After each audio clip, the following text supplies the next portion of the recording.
Every season in the NFL, there are new playoff teams, and that's what makes the NFL so exciting.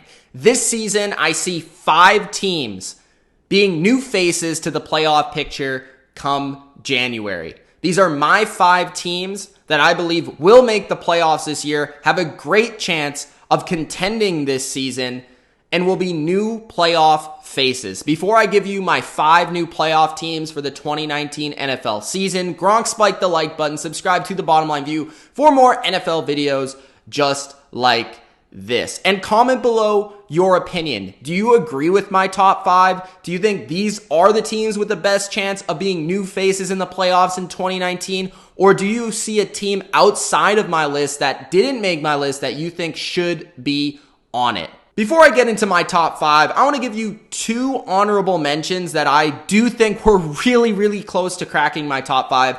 They just weren't able to. Starting off with the Detroit Lions, a team that I think is being majorly slept on because their defense, I think, is going to be one of the best in football in a second season under Matt Patricia. The offense is pretty well balanced. I think Matt Stafford should have a bounce back season in 2019. Bringing in Darrell Bevell, I think, will establish a run game, and I think they'll play good complementary football. My only problem with them, and the reason why they didn't make the list, is because they're in such a difficult division.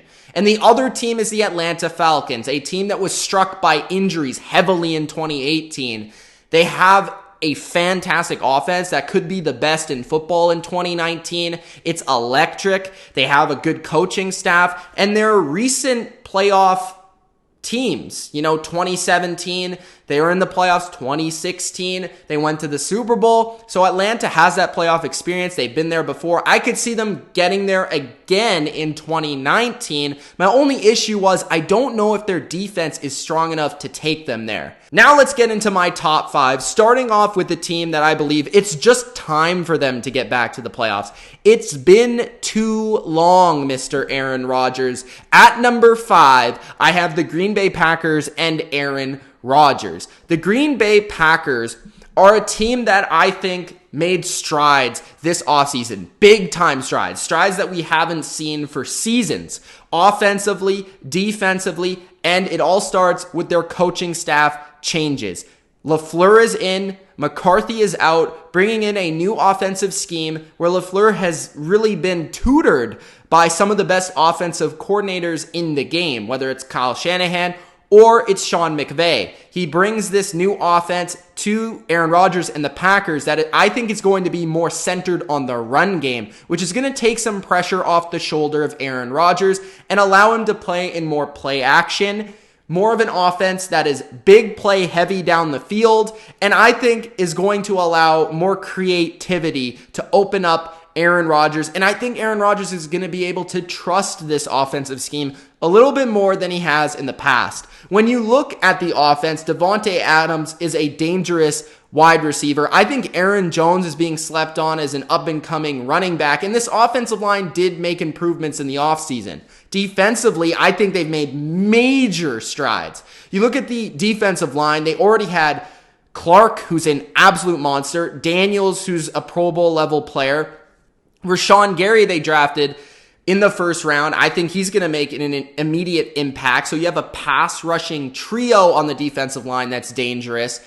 In the secondary, I'm very intrigued. Adrian Amos, bringing him in from Chicago, I think is going to make a huge difference, adding speed with him and also adding speed with Savage, who they also drafted in the first round, going back-to-back defense in the first round. They have Jari Alexander, who's a future bright star at the corner position. So I'm really intrigued to see how Pettin works with this defense from the defensive line to the secondary. It's going to be intriguing. I believe this is the best defense Aaron Rodgers has had in quite some time, making me believe that this team can get back to the playoffs in 2019, even despite the division in the NFC North that I think is the best in football. At number 4, I have the Carolina Panthers and Cam Newton and Christian McCaffrey, a team that I think they kind of went off the rails in 2018. It looked like, boom, the Panthers were going, they were winning games, they were at like 6-2 or something, and then all of a sudden, Cam Newton gets injured against the Steelers. They get blown out in Pittsburgh. And the Panthers, they immediately dropped from the playoff conversation and just couldn't win a game. So to me, when I look at this, I just see a team that wasn't able to fully put it together in 2018, was a playoff team in 2017. They still have Cam Newton. They still have a solid team around him, and in a lot of ways made some improvements. We start with the offense that I think has a lot of young players that are going to break out. DJ Moore and Curtis Samuel at wide receiver. At least one of these guys is going to break out into a superstar caliber receiver. Mark my words. Greg Olsen is back and healthy. Even Ian Thomas showed some promise as a younger player. Christian McCaffrey is one of the top 5 running backs in the sport. And the offensive line is the biggest reason why I truly believe that the Panthers offense will be something special in 2019. Bringing in Matt Paredes, who's one of the best centers in the game. Darrell Williams is back on a short-term contract, but he's one of the best right tackles when healthy in the sport as well. This is the best offensive line that Cam Newton's possibly had in his career, and everything seems to be going smoothly in terms of his injury. Defensively, the Carolina Panthers, they only got better. Gerald McCoy, he's in the lineup now. Of course, they have Dontari Poe, Quan Short, as well at defensive tackle, so they have a 3-man rotation in the interior, along with adding Brian Burns in the draft, and also adding Bruce Irvin as well to the edge position. So just adding a little bit of depth along with Mario Addison to that defensive end position, defensive tackle position. This is a defensive line that kind of was not as good as they were in the prime of the Panthers, 2015, 2014. That was the strength of their football team. They're kind of getting back to the line of scrimmage being the strength of the Panthers, and they made major strides in that area in this offseason. So looking at the Panthers, I think they're a team that can be equally dangerous on the offensive side as well as the defensive side, with a lot of young talent that I think can be sneaky to a lot of outside people that don't exactly know this roster very well. At number 3, I'm going with another NFC team. I feel like overall the NFC has a lot more depth. I don't know if the top teams are as strong as the AFC, but the depth is definitely there. At number 3, I have the San Francisco 49ers, a team that I have great confidence in to not only make the playoffs, but potentially win their division in 2019. And it all starts with the man who was in that picture, Kyle Shanahan, as the offensive mastermind and as the head coach of the San Francisco 49ers. He schemes up offense just like nobody else in the game, whether it's offensively in terms of the run game, the play action game, working the run game and the play action game together, and opening up his receivers, getting wide open guys down the field. And every game you'll at least see one wide open San Francisco 49er wide receiver making a big play. And that's just exactly what Kyle Shanahan can do for an offense. He's going to bring a new game plan each and every week. And Jimmy Garoppolo is finally, it's his time to take hold of this team and bring this team to the promised land.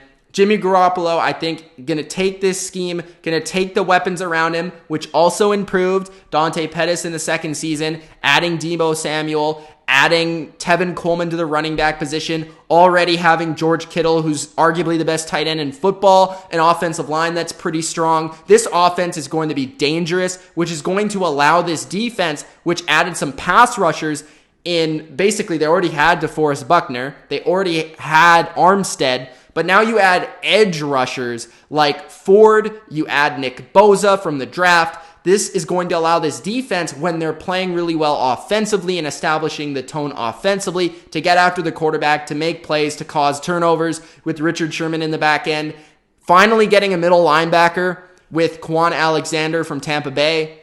The 49ers are a dangerous team that you better not sleep on in 2019 because they have the talent, they have the coaching to make this happen and take the next step going forward. Not to mention, I think the Seahawks, they're kind of in a sort of retool mode. I think they may take a step back in 2019. And the LA Rams have lost a lot of depth, and I don't think you can really sleep on that fact. At number 2, I have a lot of confidence in the Pittsburgh Steelers to make it back to the playoffs in 2019. I understand that they lost Antonio Brown, And they also lost Le'Veon Bell, even though he didn't play a game last season. I don't know why everyone forgets that. Everyone's like, oh, they lost Le'Veon Bell and Antonio Brown. No, actually, they only lost Antonio Brown because Le'Veon Bell didn't play last year. James Conner was their running back for a majority of the year.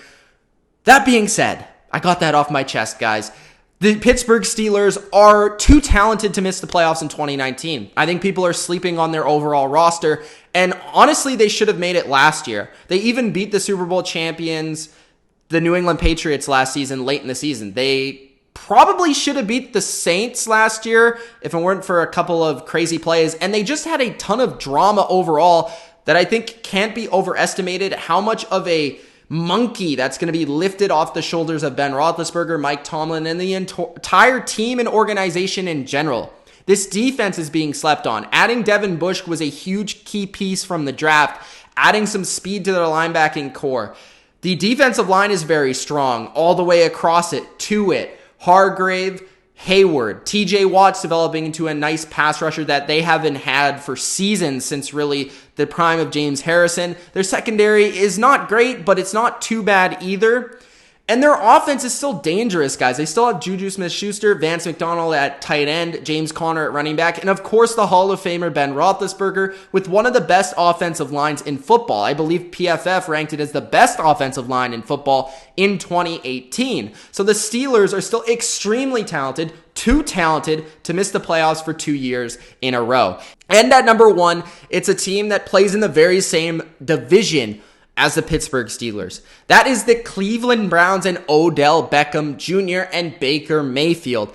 I know there's a lot of hype surrounding the Cleveland Browns, but there is absolutely no reason that they cannot make the playoffs. They are absolutely one of the more talented teams on paper in the NFL, and they should be a new playoff team in 2019. I just feel like despite the hype, despite all the madness surrounding them and this offseason, I still feel like it's their time to make it there. Baker Mayfield's developing into one of the best quarterbacks in football already. He's nearing the top 10 at a very young age right now. Odell Beckham Jr. and Jarvis Landry are the best complementary 1-2 in the league when it comes to a slot quick receiver, a deep ball, all-around electrifying receiver. They have just a lot of speed and playmaking ability on the offensive side of the ball with David Njoku, Nick Chubb, Kareem Hunt coming into the fold as well. An offensive line that's not too bad. It's not an offensive line that's going to win you a lot of games, but it's definitely not going to lose you any games. Defensively,